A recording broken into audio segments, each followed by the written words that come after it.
As Chancellor of the University, I'd like to welcome you all to this dialogue event. It's exactly the sort of debate which a great university should promote. As you know, we're going to listen to a discussion about the nature of human beings and the question of their ultimate origin.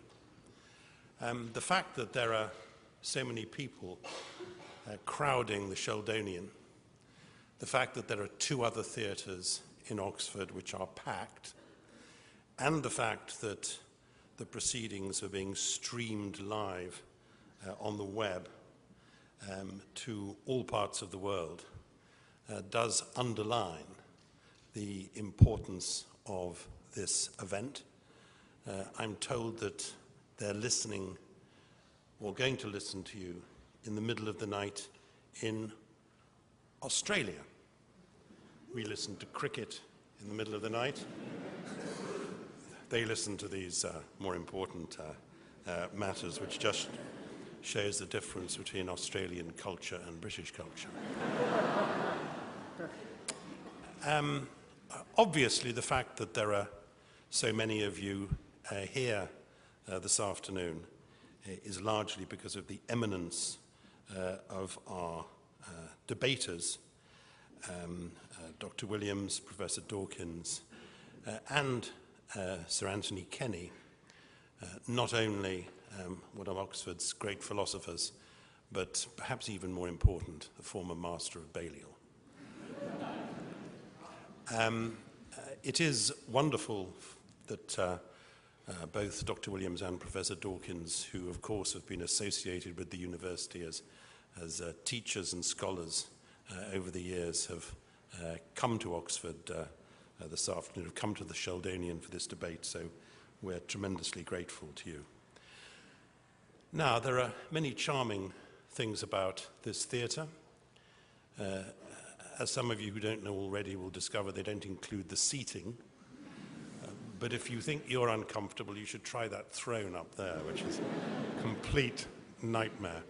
But one of the charms is, of course, the recently renovated ceiling, which shows, which has a depiction allegorically of the descent of truth on the arts and sciences, which is, of course, what we're going to experience during the course of the next hour or more.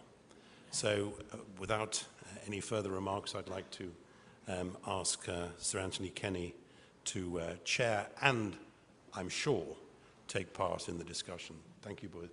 Thank you all very much.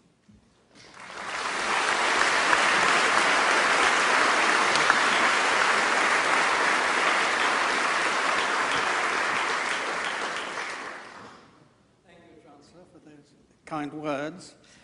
I'd like to make a few housekeeping remarks initially. The discussion will last until 5:30, but it will end quite promptly. We are all agreed that we would prefer there to be no applause, please, until, if you feel like it, at the very end. A number of you have been kind enough to submit questions in advance. Questions have been circulated to the 3 of us. And what will happen is that if at a suitable point in the debate it appears to one or other of us that a question is particularly apposite, we will then read it from the cards which have been provided.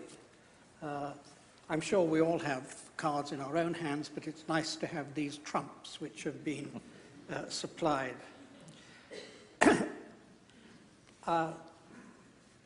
We are each going to make a brief introductory statement of our position, and then the discussion will, we hope, flow freely.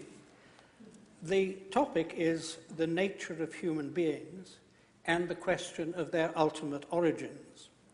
And we're going to take this pretty substantial question in 4 stages. First of all, the nature of individual human beings now, of all of us. Secondly, the origin of the human species as a whole. Thirdly, the origin of life on Earth. And finally, the origin of the universe. I think that should keep us going probably until 30. We will be, as it were, tracing our ancestry backwards. Neither of my fellow symposiasts need any introduction from me, but I'd like very briefly to introduce myself and say why I am sitting between these two protagonists. I'm myself a philosopher, and I'm an agnostic about the existence of God. I don't know whether there's a God or not. I'm open to persuasion, either way. I'm flanked by two people who claim to know the answer to the question I don't know the answer to. So I sit here as a representative of ignorance. Archbishop, may I ask you to introduce yourself? As well as being Archbishop of Canterbury, I've, over my career, taught theology and some philosophy in universities, particularly in this university and in Cambridge. I have a long-standing interest in the history of theology and the history of what we rather unhelpfully call spirituality, that is, how Christians pray and understand their praying, and also a long-standing interest in the arts in general, and literature and drama and poetry in particular. So some of that will probably creep into what I say later. Do I say any more at this stage about the subject matter? Perhaps, yes, I think you would. Yes. Well, let me then, to kick things off, venture a sort of definition. Human beings, it seems, are the only bit of the universe we know about that talks about the universe. The only bit of the universe we know about that seeks to represent the universe and makes claims about truth-telling. And because of that, we, as part of that universe, are able to affect the ongoing life of the universe in certain ways, some of which we understand clearly and some of which we don't understand at all clearly. There is, in our understanding and our knowing, an element of what you might call feedback into the life of the universe. And I guess that one of the things we might want to talk about is what kind of difference it is that human beings make, the nature of the freedom we exercise, or independence, within that universal order. But within that, I would say human beings as language users have a particularly powerful central role, and that's a question to our understanding: why and how do we use language? The relation of language and consciousness in this making a difference to the environment we share. It's not a matter of absolute discontinuity with the animal world around us, far from it. But if we are looking for distinctives, this seems to be the area where we look.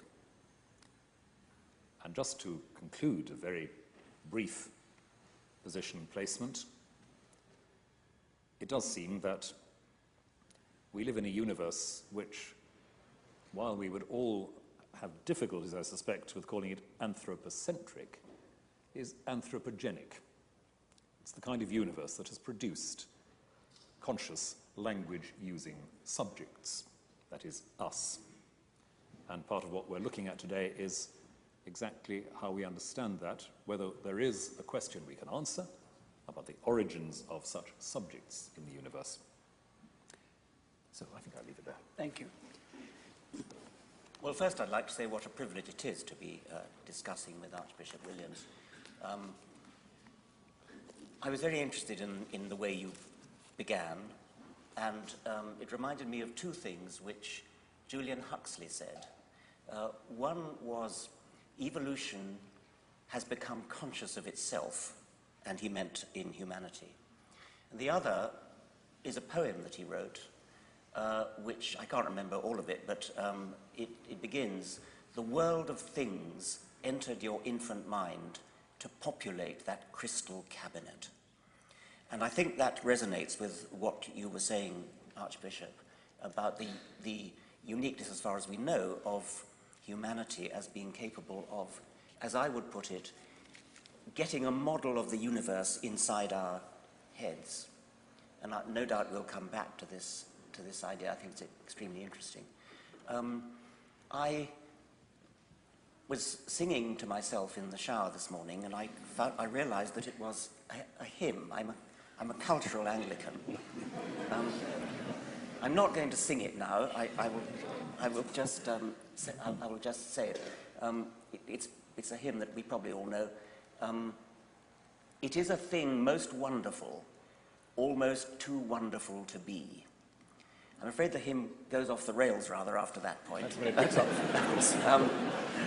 But I think that it is a thing most wonderful, almost too wonderful to be, that at least on this planet, and possibly on billions of other planets, but certainly on this one, the laws of physics have conspired to make the collisions of atoms get together to produce nothing that any physicist would have dreamed of, but to produce things like us, to produce plants, trees, kangaroos, insects, and us, to produce collections of matter, collections of atoms that don't just obey Newton's laws in a passive way. They don't obviously disobey them, but not in a passive way, but which move and jump and spring and hunt and flee and mate and think, at least in our case, which is a quite astonishing thing to have happened, and we know since 1859 how it happened. And it's almost too wonderful to believe, but we have to believe it because we now know it's true. It's almost too wonderful to believe that the laws of physics, working through this very remarkable process that Darwin called natural selection, has produced these gigantic collections of apparently purposeful beings, which look overwhelmingly as though they had been designed. They carry a terrific illusion of design which fooled humanity until the middle of the 19th century. Now, I think that Darwin's achievement in doing that was not only a magnificent achievement in itself, but it was a triumph of science which can be generalized to science generally, because once Darwin had solved the problem of how you can get big, complicated, purposeful, and apparently designed things out of very simple beginnings, once Darwin had solved that problem, it then gives courage to the rest of science that the same thing can be done in general, and that we shall end up understanding literally everything as springing from almost nothing, or according to some modern physicists, even literally nothing. And I think that that is a truly wonderful thought. When I say almost too wonderful to be, it's a thought that is extremely hard to comprehend and believe, and many people have great difficulty in believing it, and resort to what, in my view, is an unsatisfactory resolution to the problem, which is to say, an intelligence did it. That seems to me to be an evasion of the question, an evasion of the scientific responsibility to understand how things come about, how complicated things come about in terms of simple things. So I'll stop there for a minute. Thank you. You began by agreeing quite a bit with each other, and then tended, you particularly, Richard, to some disagreement. Before I stoke that disagreement, I'd like to make sure that we do agree on three very simple things. That is, that the three of us all believe in truth, namely, that there is such a thing as objective truth, and it's not just an ideological construct to keep the lower classes down, or whatever postmodernists say. Secondly, that we all believe in logic. That is, that we think that if two statements flatly contradict each other, they can't both be true. And thirdly, that we all believe in science, that we think it is one of the greatest of human achievements, and that we all owe the scientists of many generations a great debt of gratitude for the way in which they have improved the world. Is there any dissent to that, or qualification? No. Now, can I suggest a line of disagreement, or ask for clarification of what you said? You said that the laws of physics were, of course, never disobeyed by atoms, and I'm sure that's true. You also said the laws of physics have created us. Now, it seems to me that there are two different things there. There's nobody is going to say that the laws of physics are being regularly broken. But that doesn't say that the laws of physics alone determine what happens. In a game of chess, nobody breaks the rules, but the rules of chess do not dictate the game. That, of course, is absolutely true, and the equivalent of the rules of chess would be natural selection, the process of random variation, random change in the genetic codes, followed by non-random natural selection. And it is the non-random process of natural selection filtering the random input from mutation, which ultimately creates living things. So the laws of physics are being obeyed all the time at the lowest level. And the complexity is the same sort of complexity as when you play chess, when a computer plays chess, when a computer does anything for that matter. I mean, the computers are only machines in which electrons are whizzing around obeying the laws of physics. But the layers of complexity on top of that, the layers of software complexity, produce the ability to play chess or do a spreadsheet or whatever it is. And that's where one of my questions comes in. You spoke about how Darwinian selection offers a complete explanation of how we are here and why we're here. Darwin doesn't seem to me to have very much to say that helps with the problem of consciousness, which both philosophically and scientifically remains an enormous area, which I don't see very much advance in the scientific explanation of.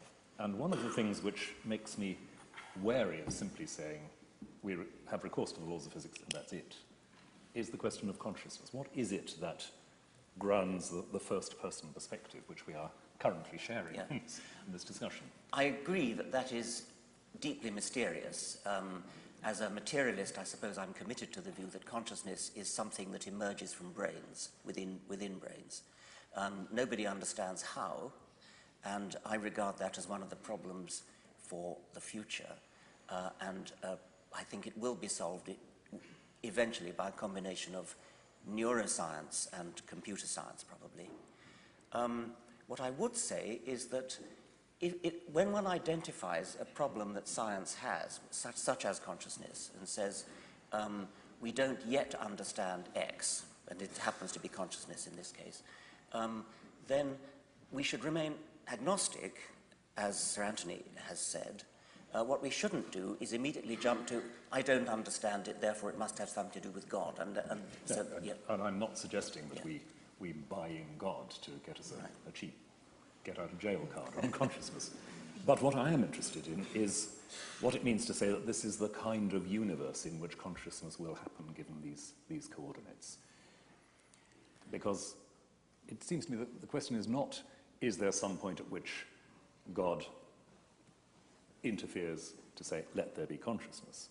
The question is, does an entire universe, a system of physical law which produces something not obviously physical, does that require some context of intelligence that is not simply the intelligence of one finite? I think that's the question we're going to be discussing in our fourth stage, the origin of the universe. I'll back off. Without leaping straight to God, can I ask about the soul? Consciousness is something we share with animals. A lot of the higher animals are conscious too. So if we're talking about something special to human beings, I think it isn't consciousness. But many people have thought that human beings have special souls, souls which are different from any animal psychic organism, and souls which are immortal. Can I ask if you think that is correct? I'd want to go in between those two poles of consciousness as an obvious fact about animal life and something called the soul, and ask about self-consciousness, about the capacity of human beings to tell stories about themselves. We are beings who tell ourselves about ourselves, ask questions about ourselves. St. Augustine saying, I have become a question to myself, as a definition of the life of human spirit. We tell jokes, we fantasize, we empathize, we even pray. All of that is an activity of self-reflexive consciousness in a way which doesn't seem to fit at the animal level, and that seems to me to have something to do with the fact that some of us believe we are capable of a relationship with that unconditional creative energy that we call God. And all of those things about our self-awareness, about our self-questioning, have their home in the context of material beings who are nonetheless capable of that sort of relation. So I'm wary of talking about a soul as if it were, as in the cartoons, you know, a rather ghostly form of the body that sort of flies away into the middle distance. And I'm happier with a tradition you'll be very familiar with, talking about the soul as the form of the body. This is how this particular kind of material being has meaning, has communicative and self-communicative capacity. And is this capacity for self-consciousness, the Aristotelian type of soul, is that created by God in each individual, or is it inherited from the individual's parents? I don't believe it's created directly by God, as if there is a list in heaven that God ticks off, sending people down in strict succession. It's something which, as several of the early Christian theologians say, emerges in the material life of people subject by subject. It's, to me, very interesting that in the 4th century you have a theologian like Gregory of Nyssa saying some quite evolutionary sounding things and saying, well, the soul doesn't come in separate. The soul is what gathers all this together when the material processes of development are complete. It's not that extra thing which has to be injected. Do you believe in a soul? Well, I think that consciousness, that phrase gathering together, is possibly quite insightful about what actually happens about consciousness in the development of a baby. And I think that there's been quite good suggestions that a baby is a sort of mixture of an assortment of different semi-individuals who gradually fuse themselves together to become what we think of as our individuality, as our conscious self. And I think there are some philosophers who feel that consciousness should be seen as a kind of illusion to bring together all the different aspects of our mind. But I thought, Archbishop, you didn't really answer what Sir Anthony was asking, because he wanted to know whether you believe the soul survives death. And you didn't actually ask me that, but I'm quite happy to come to it. I thought you did you? At the very beginning, but you're quite right, I didn't in the last moment, but please answer.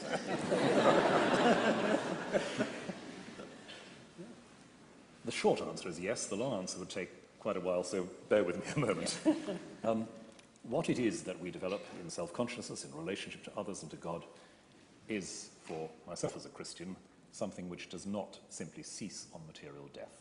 What it means that it doesn't cease, what it is for that relationship with God to advance, blossom, come home, I have no idea.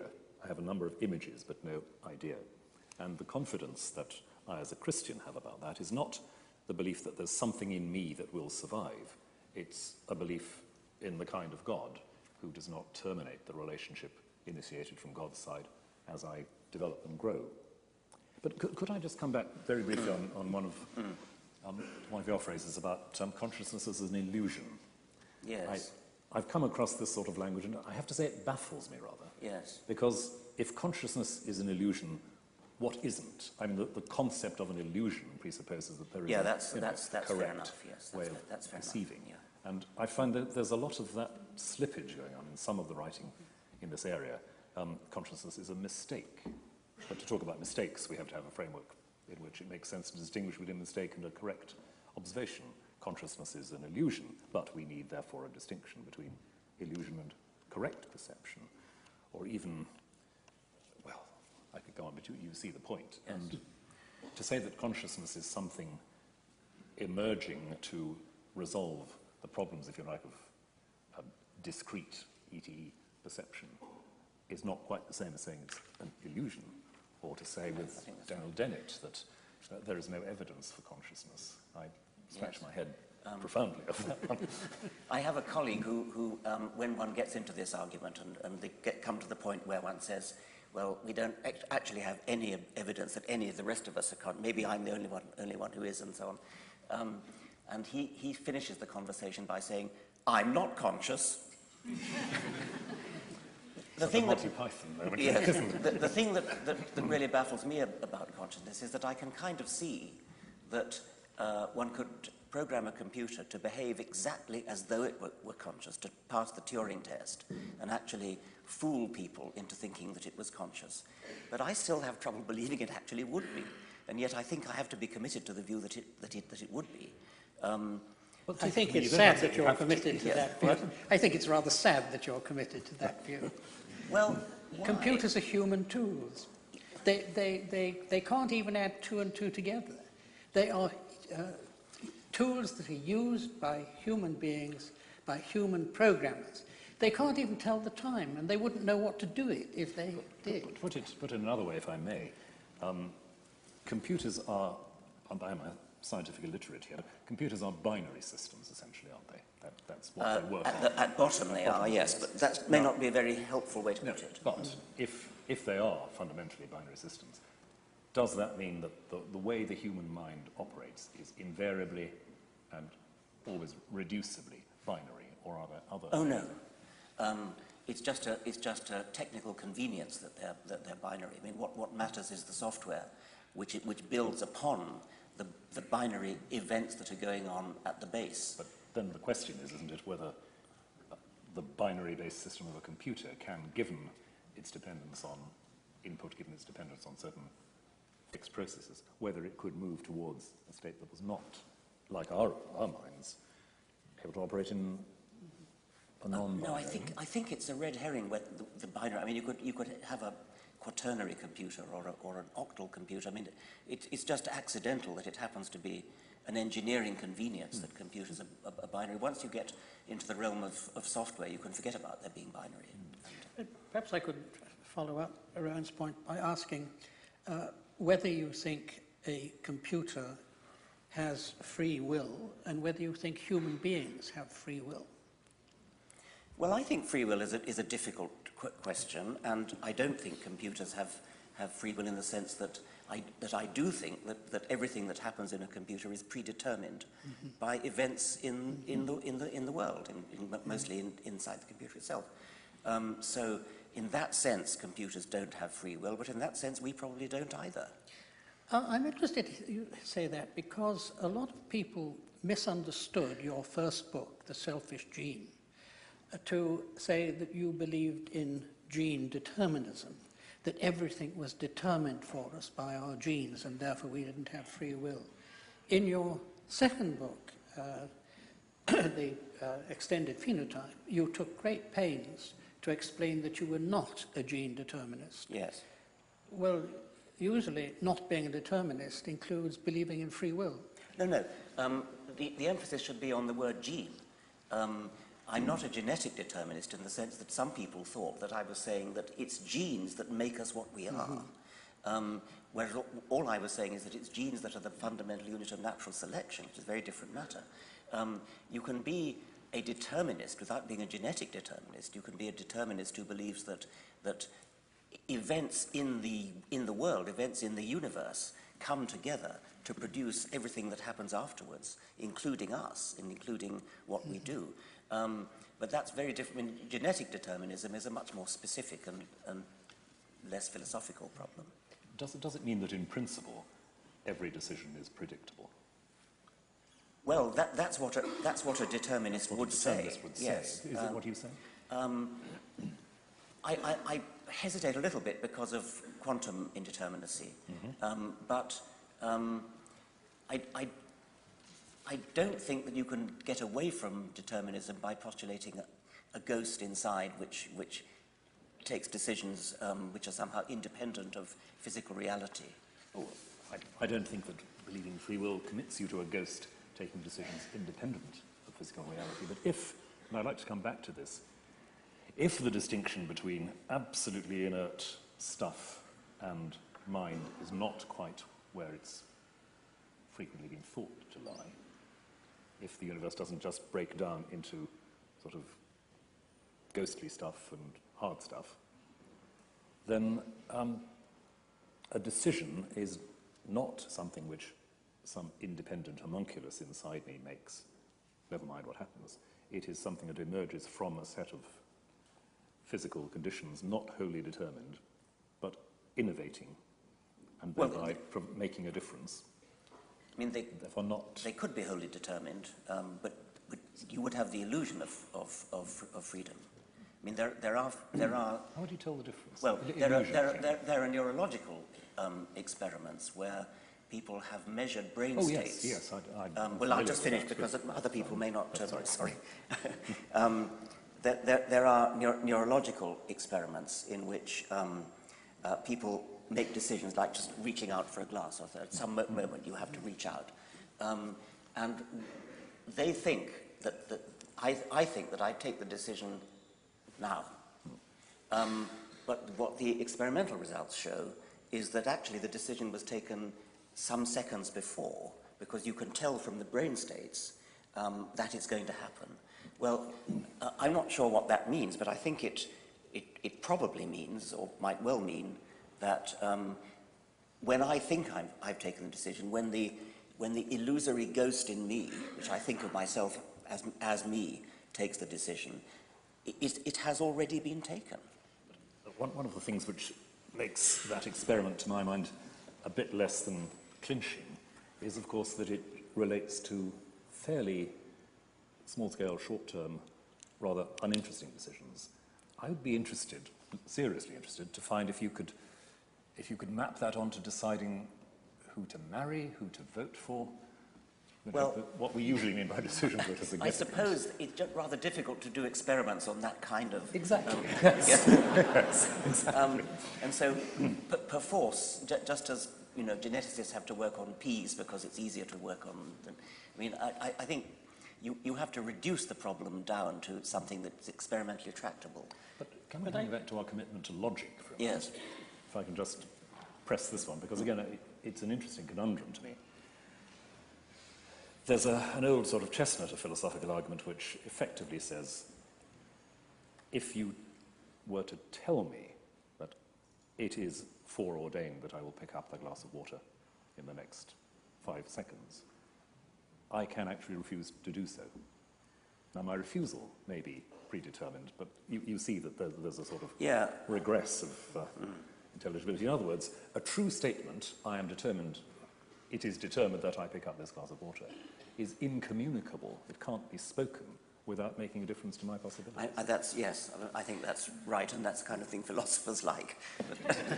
But can I also say that most philosophers don't like the naive picture of free will that experiment presupposed. Right. I mean, it was an idea made popular initially by Descartes and by David Hume, and a long tradition of empiricist and rationalist philosophers, that there was a sort of soul inside that in which mental events occurred, which were the causes of the bodily events. And it's that picture which that experiment presupposes. But since at least the time of Wittgenstein, Rowan and I both admire, and Gilbert Ryle, who was my teacher here many years ago, it's commonly thought that there are very sound philosophical reasons for denying that is the way things work. It's surprising that you should admire it, because it is very much the ghost in the machine picture. And you're saying, the machine works before the ghost does. Whereas I think most philosophers nowadays would think the whole idea of constructing body and mind like that is quite wrong. But why doesn't it destroy the idea of free will? Because it only shows the order of events in an act that is undetermined may not be what you would have expected if you had the false philosophical idea. Well, I'm not a philosopher, and that'll be obvious. Perhaps you should have invited a philosopher to Perhaps we should move from our question one about human beings. But could I just round it off with taking up something that you said, Rowan? You said, when you were talking about possible immortality, that as a Christian you thought this and that. So do I take it that that means that you think the immortality of the soul or survival of any kind is a matter of faith and not something that can be proved by reason, as many philosophers in the past thought it could? Broadly, that's right. And I can't think of any strictly philosophical arguments that would help here. And although it's interesting when people talk about near-death experiences and things that apparently suggest consciousness operating from a point of view outside the body, I don't think that settles a theological point. I would embed talking about my hopes for eternal life in the specific Christian discourse revelation that I accept. So I wouldn't be looking for a knockdown argument about immortality there. Yeah. Well, may we move on to stage 2, the origin of the human species? And I'd like to start it off by reading one of the questions which was sent in by Dr. Robert Gilbert, fellow and tutor in biochemistry, Magdalen College. And he says, do you think that human scientific knowledge can be wholly explained by biological evolution? Would you like to start? I don't even understand what that means. I mean, presumably he means the existence of people like you who have well, a lot of I mean, scientific knowledge. if he said, do I think that humans can be wholly explained by, or the existence of humans can be so, I would say yes. But scientific knowledge is something that humans have in their brains. So I suppose the answer is yes. I can't think what else you'd need to explain humans, or indeed any other animal, than biological evolution. And I presume we all accept biological evolution. Yes. I'd guess that the question might be about some of what we've just been talking about, consciousness and so forth, the Yes. capacity of a materially based mental system to represent accurately or adequately, in some sense, the structure of the universe. Is that something which biological evolution, in a strict sense, can predict? Well, I think it's very plausible that biological evolution would indeed give rise to brains which are good at analysing things, good at synthesizing things, and good at packing knowledge away. But it's undeniable that the human brain does things which are far beyond what you would expect of a creature that merely has to survive in the Pleistocene of Africa and hunt wildebeest and find waterholes and things.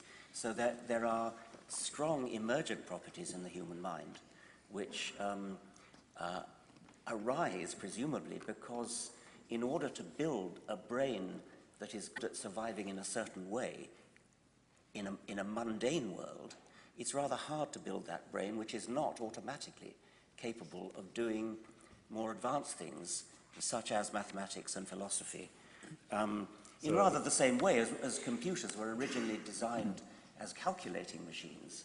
And then without any modification, it turned out that they're also very good at playing chess and drawing pictures and doing all the other things that they do. I find that very interesting because you're suggesting there that the brain, in order to do the job in the evolutionary niche that it has to do, has to have a capacity in excess of the merely functional problem-solving niche-based. Yes.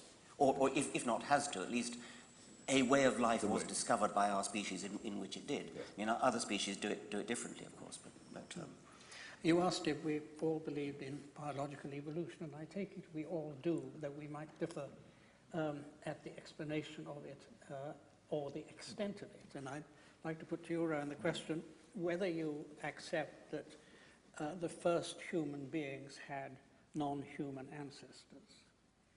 Yes, I do. And do you think that there was any divine intervention at the point when the first humans evolved from their non-human ancestors? Well, I think there's, from where I start, there has to be a point in the story at which the proto-human becomes conscious of what I'll call in shorthand a call from God or an address from God. Again, I'm wary of saying God somehow bends down and tinkers with the machinery, but that there is a point, if you like, implicit in the whole process from the beginning, a point at which it will be possible for that proto-human to be conscious in another way, including the consciousness of the divine. And that, I would say, is the beginning of what I would regard as humanity in the image of God. I have a problem with the very idea of the first human. I think there never was a first human, in fact. I mean, because it's all a gradual change. And I mean, perhaps I could ask Archbishop, I mean, do you think there was a moment when, as it were, the last Homo erectus parents looked down fondly at their baby, which was the first Homo sapiens? I mean, I suspect the Pope probably does think that, because he actually thinks that God did intervene and inject a soul. I'll ask him sometime. Yes. I think you're right that saying that there is a first human being, in a simple sense, is problematic on all sorts of levels. But the point at which I would want to begin to call such a being recognizably human, put it the other way around if you like, is the point at which I would see that evidence of a self-awareness and God-awareness. Now, I haven't access to that. I don't know what was going on in the mind of the Homo erectus, Homo sapiens crossover period. But that's what I would have to say. Don't you think that that self-awareness, it might itself have been a gradual sort of emerging thing rather than a sudden... I mean, people do experiments on chimpanzees, which they call self-awareness experiments, where they put lipstick on the cheek or something and see whether the chimpanzee, when it looks in a mirror, says, that must be me, and starts to... Well, that's one attempt that experimental psychologists have made to investigate self-awareness. I should have thought there is self-awareness way before you would even start to call it human. I did. Sorry. I was going to ask about this blurring between the two. Does that mean that there is not a point when a new species emerges? I think so, yes. I mean, there may in some special cases be a macro-mutational step, where this happens in plants especially, where a new species just suddenly comes into existence and is instantly incapable of interbreeding with the old one. But in animals, I think generally it's not the case that there is a sudden moment when a new species comes into existence. So there's going to be happy interbreeding between not quite humans and let's say humans. Suppose we did a thought experiment in which we could go in a time machine back to anywhere we like in history, in evolutionary history. Then you would gradually have a fading out of the ability to interbreed as you go further and further back.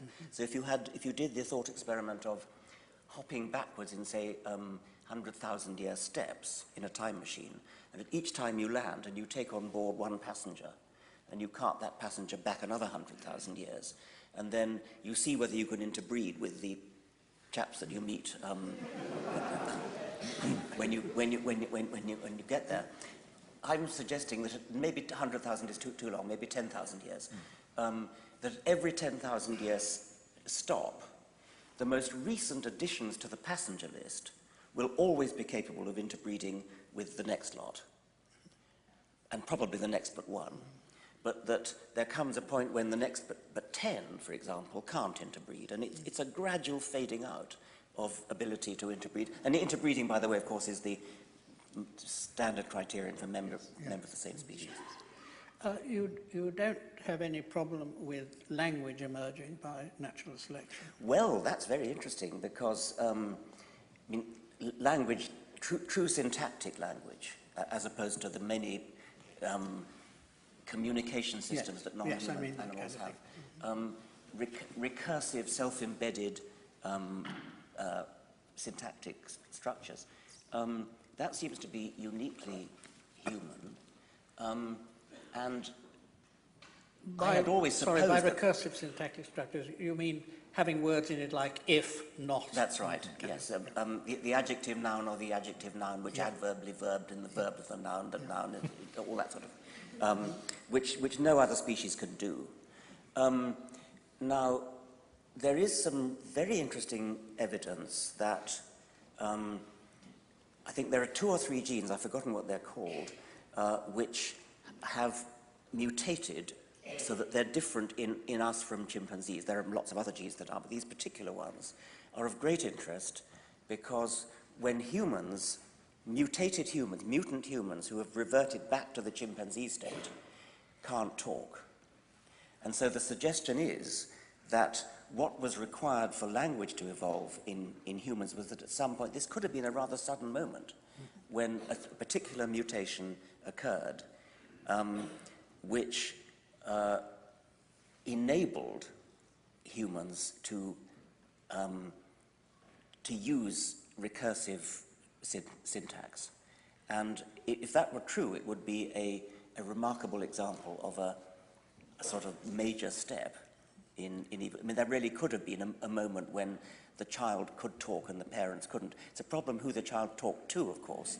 But that seems to me an enormously important question, who the child talks to, because in ordinary physical evolution, there's no difficulty in thinking that a mutation can produce an animal with a longer leg than other members of the species. I mean, you can measure the leg, but the idea that just one member had a language, given that language is a social community effort, I find very difficult. No, you can't really imagine that it would have had a language. It would have been, I mean, there have been other suggestions that the ability to do hierarchical embedment, if we can call it, started before language and was used in controlling.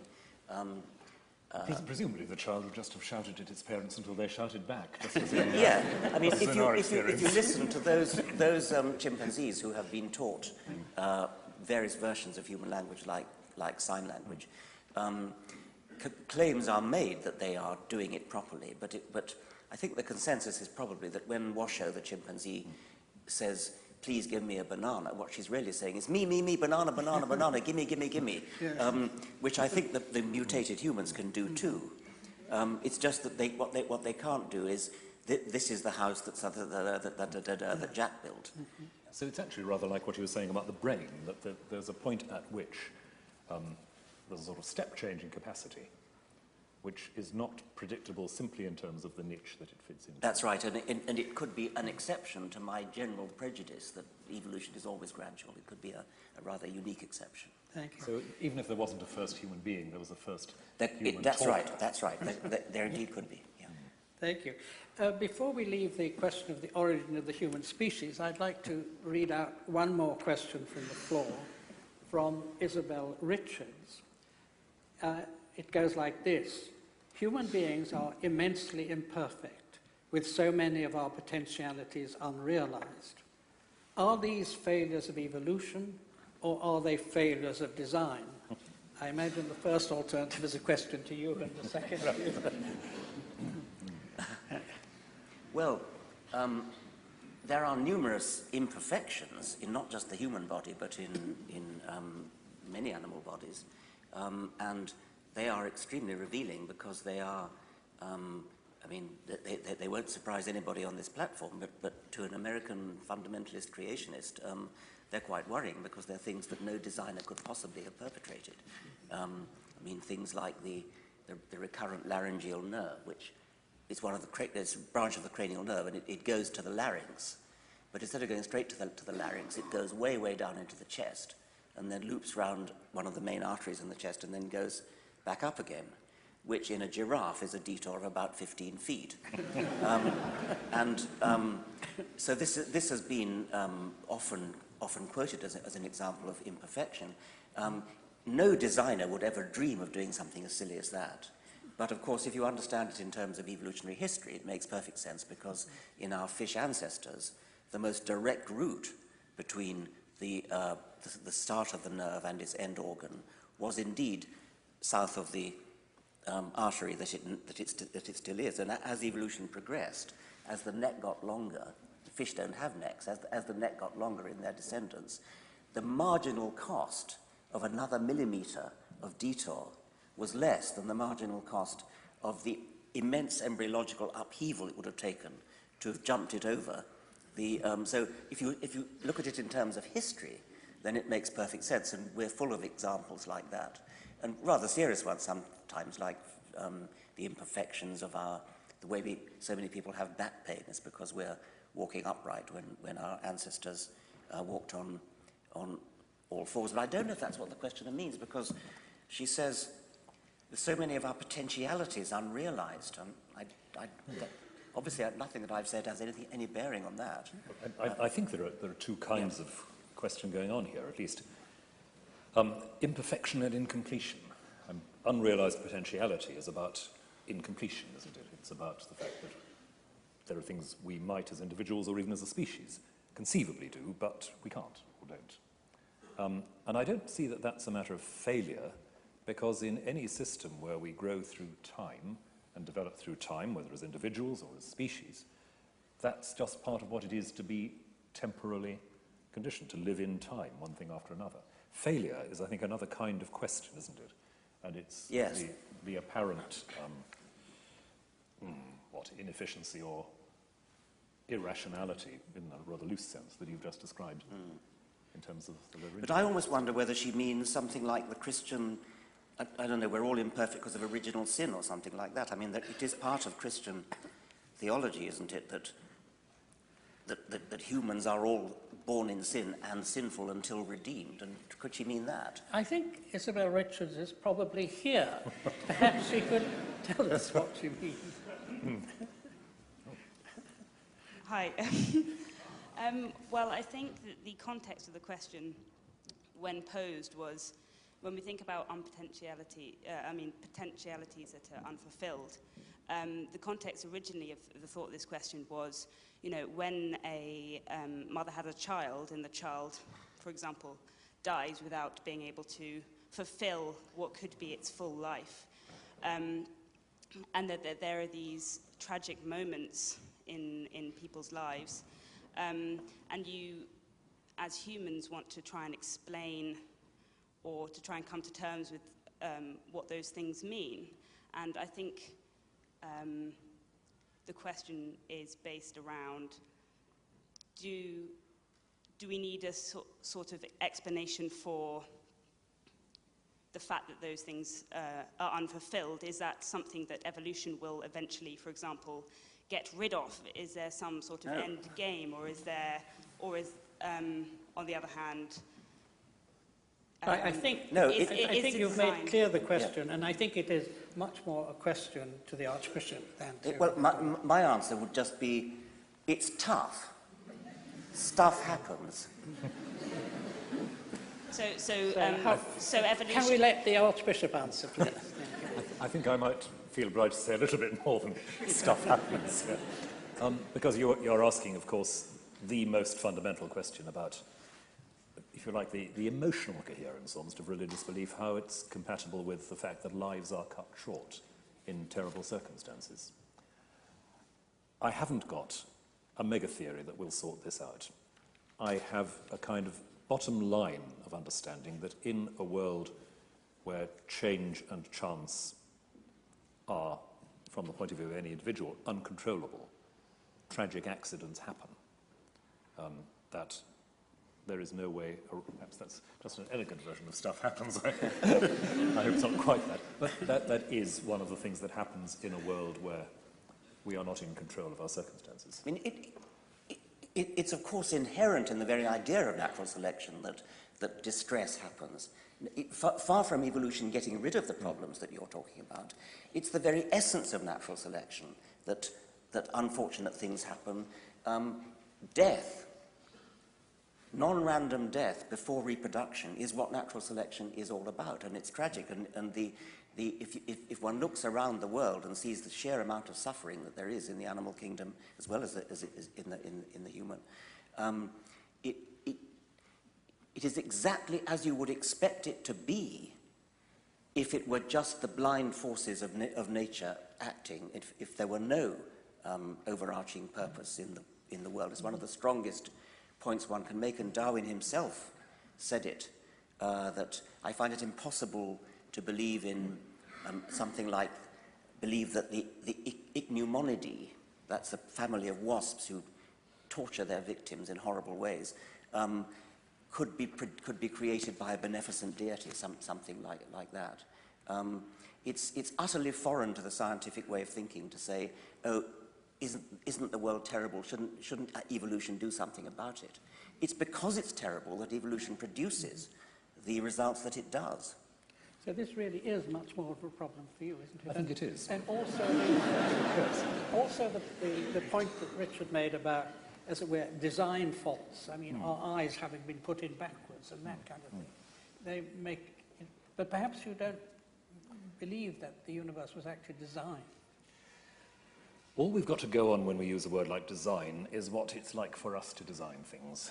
And that's a fairly short-term exercise with controllable material. I don't know, for obvious reasons, what it might be like to create a universe. I avoid the word design there. That there should be a universe which is intelligible, that it hangs together, that in various ways its processes converge to certain ends. Yes, that's part of what I mean by believing that God created the universe and that our God is an intelligent God. That involves God in what I'd call the micromanagement of the process, so that there are, rapid excursions to adjust the mechanisms when they're not doing well. That I find very difficult, because it runs straight into the worst, morally the worst kind of case that you're talking about. If God can do that, why doesn't he do it more? Can we move now on to our third topic, the origin of life? How did life originate on Earth? And it seems clear that life, the origin of life, can't be simply explained in Darwinian terms, because Darwinian explanation assumes true breeding populations. Yes. So this seems to me rather more of a difficulty for you than it is for Yes. the... That's of course true. Natural selection explains an enormous amount once it gets started, but it can't start until you've got genetics. And so there has to be a kind of protogenetics before there's life, meaning that there has to be self-replicating molecules, is probably the best way to put it.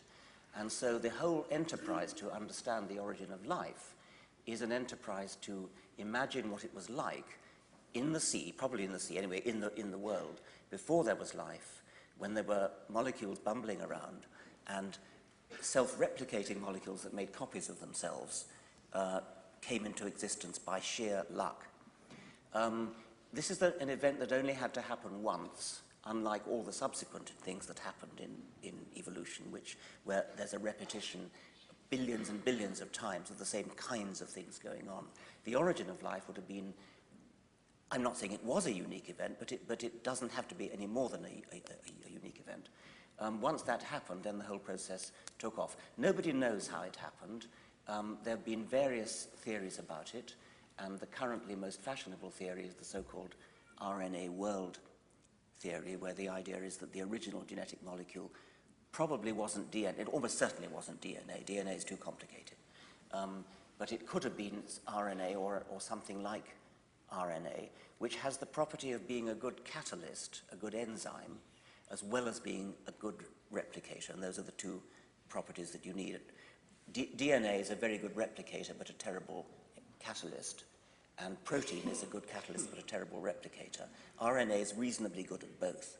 And so it's possible that it all started off with RNA, and then the twin functions diverged, and DNA, as it were, usurped the replication function while protein usurped the enzymatic function. That's the most fashionable theory now. I would like to say a little bit more about how improbable it might have been. I said it required sheer luck. And there is an argument which I've put before that it could have been an absolutely stupendous stroke of luck. And this is quite an interesting argument. It uses the anthropic principle.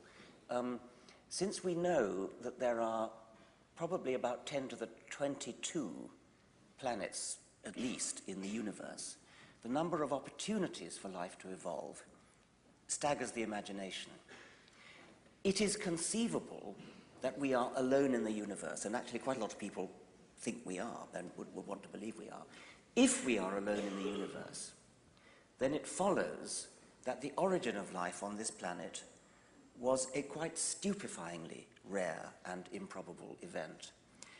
And that would be a very odd consequence, because what it would mean is that when chemists look for a theory like the RNA world theory, when they look for a theory, they're not looking for a plausible theory at all. They're looking for a highly implausible theory. Because if it were plausible that life could originate on a planet, then the universe would be crawling with life. And my view is that it probably is crawling with life, and therefore that it's not all that improbable. But by crawling with life, I might mean only 1 billion independent life forms have evolved. And 1 billion is such a tiny number compared to the number of planets that there are in the universe, that these islands of life in the universe could be so spread out that they never have any chance of meeting each other or even knowing each other. A sort of celestial Polynesia without any canoes to yes. Richard, in several of your books, you've shown enormous ingenuity in proving that things which seem astronomically improbable are not astronomically improbable. But it seems to be a big step to move from saying that something was not astronomically impossible, so it actually happened. I mean, it's not astronomically impossible that the roof of the Sheldonian should fall on you in a moment's time. But I don't think that means it's going to happen. No. But remember that it only has to happen once in the history of and it only has to happen on one planet in the universe, and this is where the anthropic principle comes in. Could you explain to people what the anthropic principle is? If it's such an improbable event that it happened in only one planet in the universe, then that planet has to be this planet, because here we are. And that's the anthropic principle. When you say had to be this planet, what kind of necessity are you talking about? I mean, philosophers distinguish between metaphysical necessity and epistemic necessity. Epistemic necessity is the opposite of epistemic possibility. Something is epistemically possible if, for all we know, it might be true. But that doesn't mean that something is epistemically necessary, therefore means that we know it is true. But that doesn't mean that it was necessary in advance. I think you somewhere give an example yourself of somebody who's put before a firing squad of 10 marksmen, and they all miss. And people say, well, there must be some explanation for that. And he said, oh, no, it had to be that way because I'm still here. Yes. That doesn't seem to be a very good argument. That's the example of John Leslie, isn't it? Yes. No, the way I was using it, I don't know the words epistemic and so on, so I'm not going to use that. But there are so many planets in the universe that we are allowed to postulate a theory of the origin of life which has only a very, very, very low probability of happening. And the reason we're allowed to do that is that we are here on a planet where it manifestly happened. Because we're here, we're thinking about it, we're talking about it. So if it's true, I don't believe for a moment it's true that there's life on only one planet in the universe.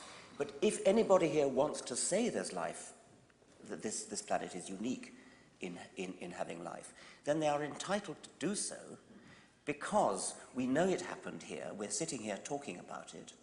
Therefore, if this planet had to be, with hindsight, it's not a necessity in advance, it's with hindsight, had to be the one where it did happen. I think John Leslie's argument is a little bit different. I don't think that applies to this. I think we will be coming back to the anthropic principle when we're talking about the origin of the universe. Yes. But before we do that... Sorry, can I just come back on one interesting question about the, what you call the protogenetics or the yes. pre-genetics. Is that as much as to say that even before we have a genetic scheme, we have the transfer of information? Yes. To put it yes. rather crudely. And that, if you like, turning back your own point about the origins of humanity, there's no point in the universal story where we can say there is no information being... I think that might be one of the places where you would want to suggest that there was a sudden moment when something happened.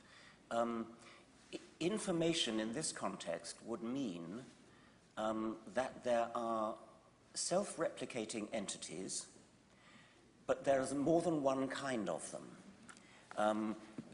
So it's not enough just to have a self-replicating entity which makes infinite numbers of copies of itself, because then you don't get competition, you don't get variety.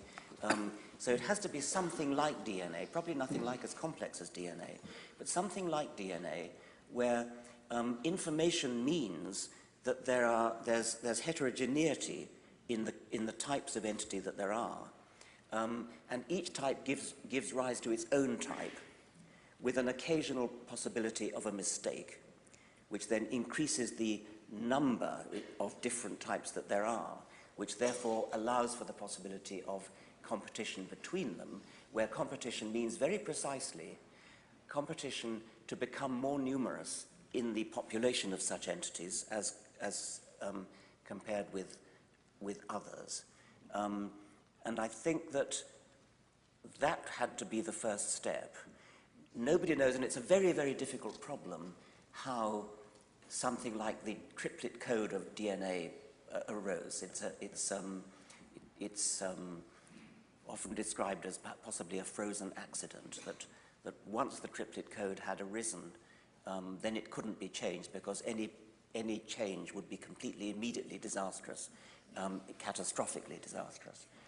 But how the triplet code arose, I think, is a mystery waiting to be solved. But, I mean, just as I think I said at the beginning, we would have to say this is an anthropogenic universe in the sense that it's thrown up us. Is there then a sense in which we have to say that the universe is necessarily an information-generating system?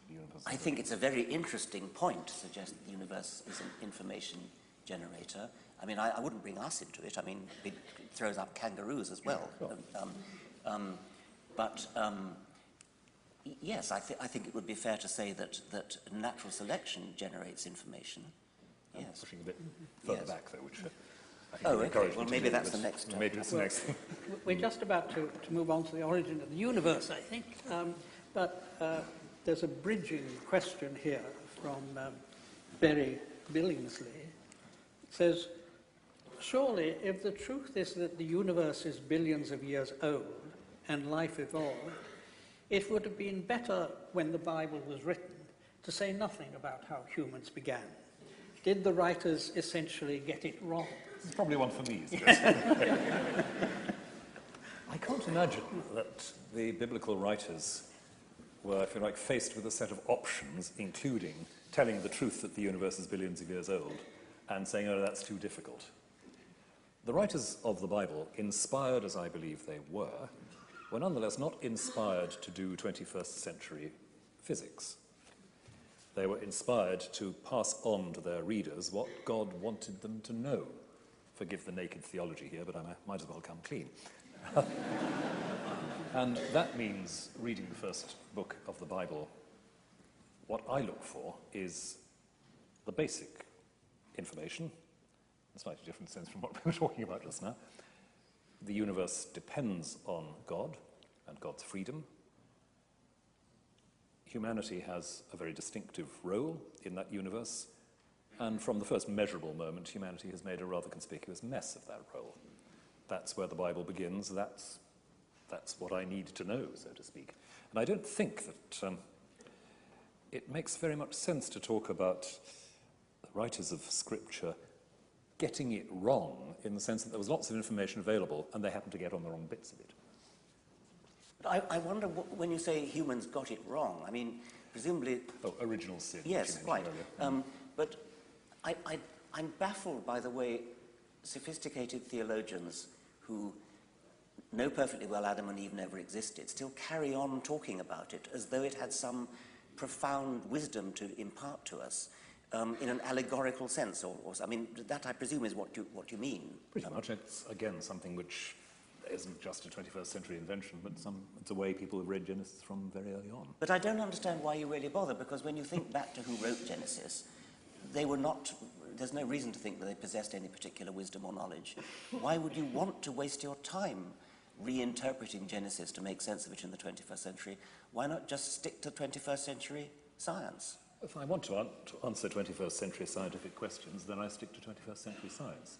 If I want to understand my moral and spiritual position in the universe, I reserve the right to go back to Genesis. Yes, but why don't you then talk about moral and spiritual problems as you wish to talk about them?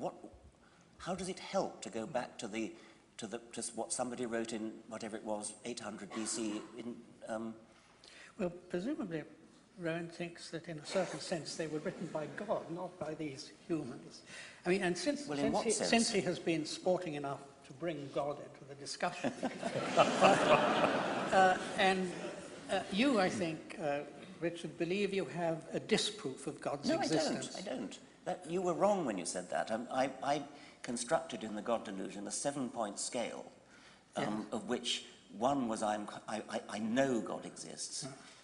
7 was I know God doesn't exist, and I called myself a 6.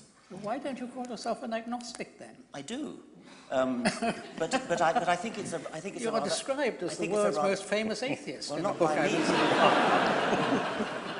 Not by me. But can I ask you to right, spell out your argument? 6.9. Your Boeing.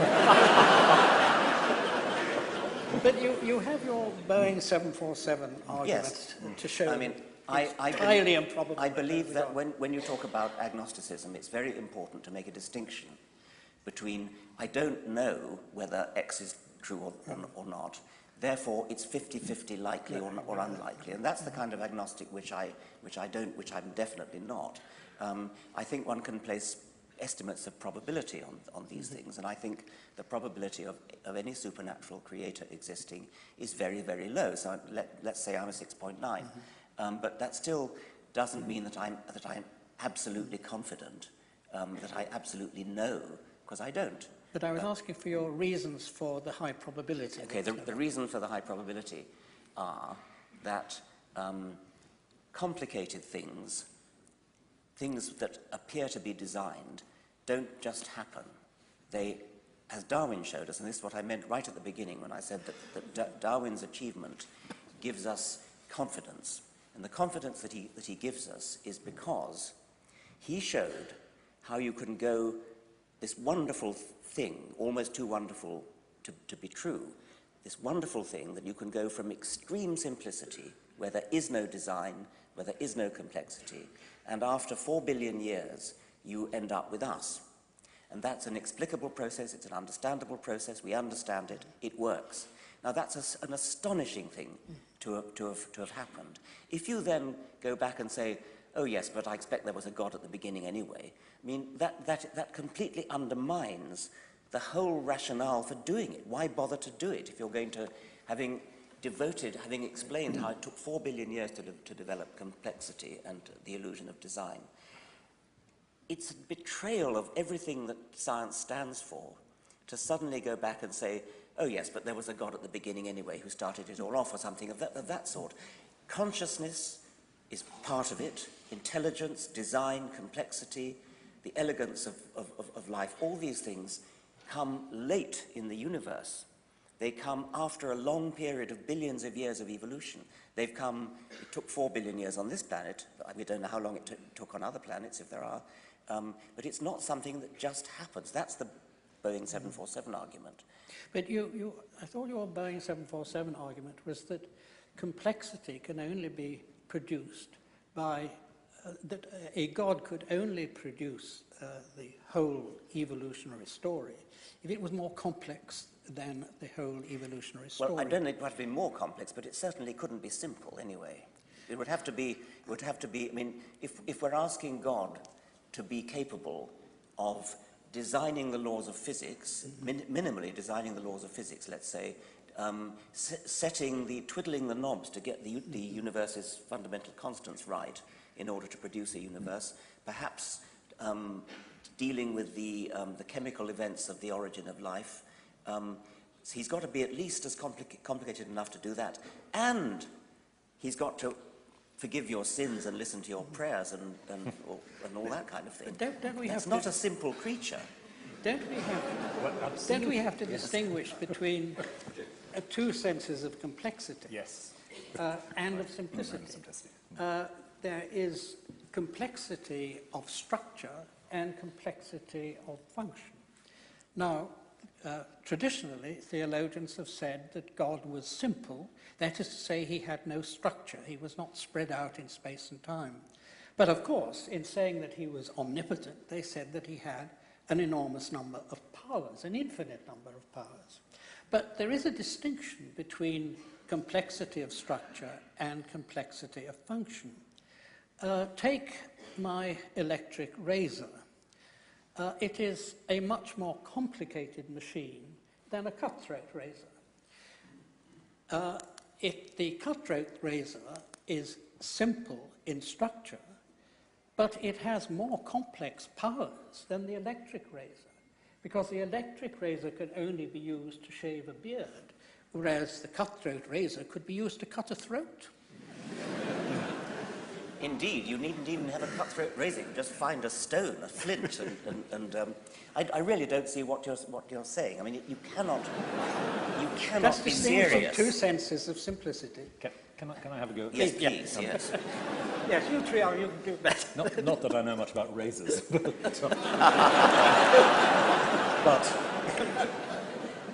he can't be a simple creature.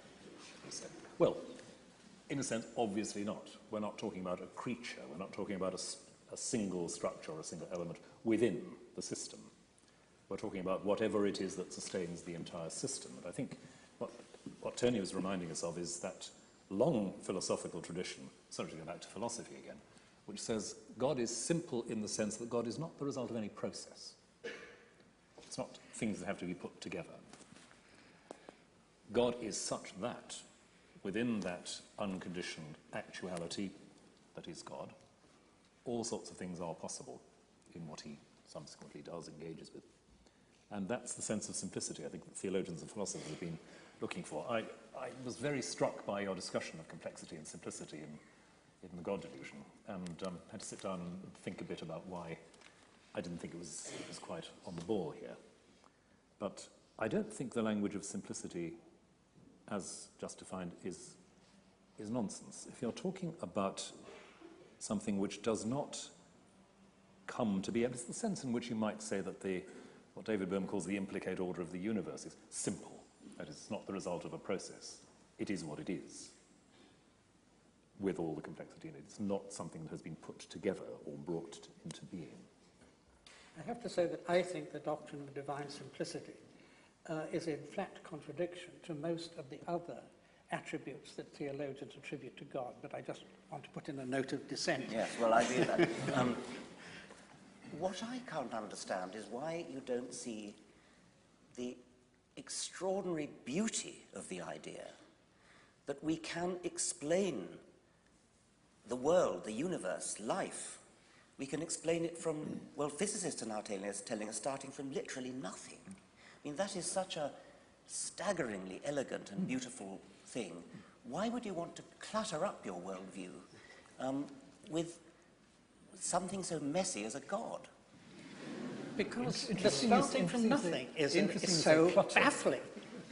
Interesting you say clutter, because I entirely agree about the elegance and beauty of what you're talking about. I was, if I may say so, I was happy to quote you in a Christmas sermon a couple of years ago on this subject, because, if I may say so, you write wonderfully about about, exactly that elegance and that beauty, and it's a delight to read. And I find I'm, inspired by that. I don't see clutter coming into it at all, for the simple reason that, as I say, I'm not thinking of God as an extra that has to be shoehorned somehow into this. Which is exactly how I see it. I mean, yes, well, that's where we disagree, isn't it? Could I just ask one final question before handing over to Professor Henry Book? You should seem to be attracted by the idea that there may be multiple universes, many other universes, and this is at one point something you offer as an explanation of the very striking fact of the cosmological constants being so fine-tuned that we are able to live in a universe governed by them. Now, it seems to me that intelligent design on the one hand and multiple universes on the other are exactly on a level. They are both metaphysical hypotheses, because these other universes cannot be amenable to scientific investigation. Otherwise, they'd be our universe. And I'm not against metaphysics. I'm a metaphysician myself. But it does seem to me that if one ought not to teach intelligent or even mention intelligent design in science classes, one ought not to teach or even mention multiverses. Well, there are no doubt physicists here who will give us the evidence. It's not just that multiverses are invented for the purpose of explaining why the physical constants appear to be finely tuned.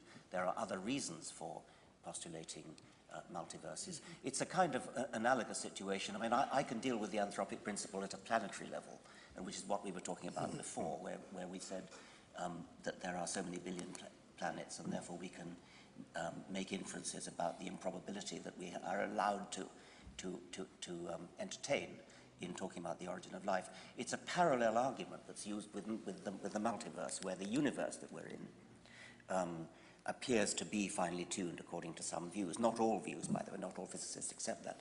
And therefore, in a rather analogous way to how I use planets, there are some physicists who postulate many universes in which each universe has its own versions of the physical laws and constants, and then by the anthropic principle again, we have to be in the kind of universe which is capable of giving rise to us, and therefore it's no surprise that we are. That's only one way in which physicists deal with that question. There are other ways that other physicists do. I think we're about to have to wind up. I just ask you, Rowan, if you would like a final word before we ask Professor Brook to... I'd love to talk more about the universe and multiverse question, but if I could just go back for a moment to the clutter question. Because I do think you've put your finger on one of the things that does seriously divide us.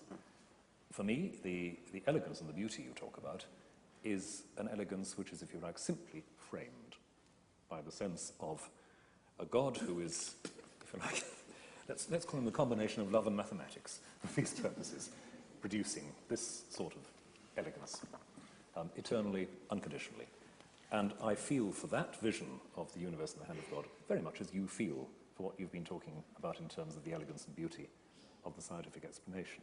That is, for me, at least as much worth contemplating, enjoying, not just investigating, but enjoying, as the scientific picture you've sketched. Thank you very much. Thank you, Richard. I think Professor Book is going to say a few words to close the session. Chancellor, guests, colleagues, ladies and gentlemen, as joint convener of Oxford Sophia Europa Group, I'm honoured to propose this brief vote of thanks to our distinguished speakers. They've surely met our highest expectations for serious dialogue on a subject that in the blog sphere so often attracts the angry and the opinionated. Charles Darwin declined to discuss humankind in his Origin of Species, declaring it a subject too riven with prejudice. In a culture that now contemplates the prospects for post-humanism and transhumanism, prejudices still abound. How refreshing, then, to witness an engagement of the quality we've experienced this afternoon. And how appropriate that it should have taken place in a university with which each speaker has been intimately associated, and where the proper study of humanity requires the insights of many disciplines. As a historian of science, I might perhaps be permitted a moment's reflection on how high-profile events of this kind leave their mark. As with the debate between the Bishop of Oxford, Samuel Wilberforce, and Thomas Henry Huxley, such events produce delicious anecdotes and later mythologies that shape public opinion long afterwards. When a former Archbishop of York, Dr. John Hapgood, once engaged with Professor Dawkins, a newspaper headline the following day famously read, "Apes have souls too, says primate."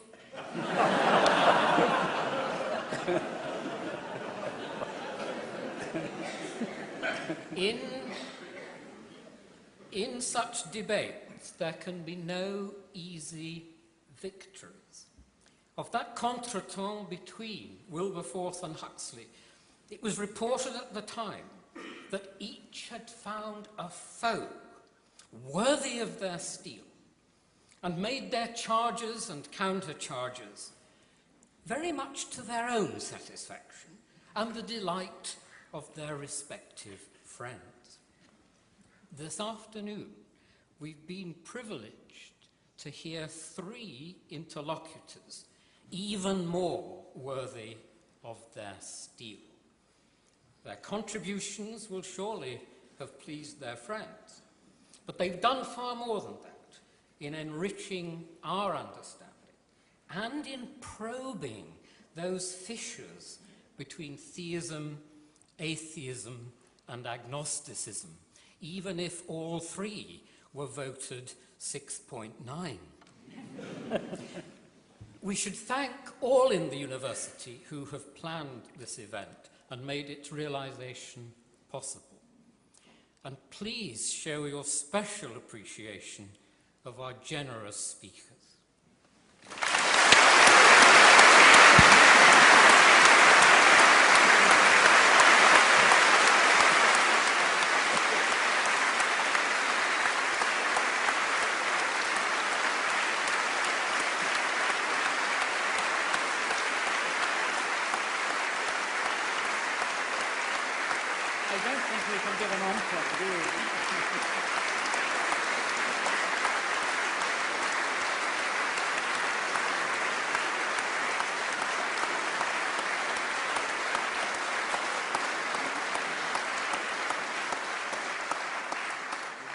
Ladies and gentlemen, I have been asked to make one final request. Would you please remain in your seats until our speakers and official guests have had the opportunity to leave? Thank you.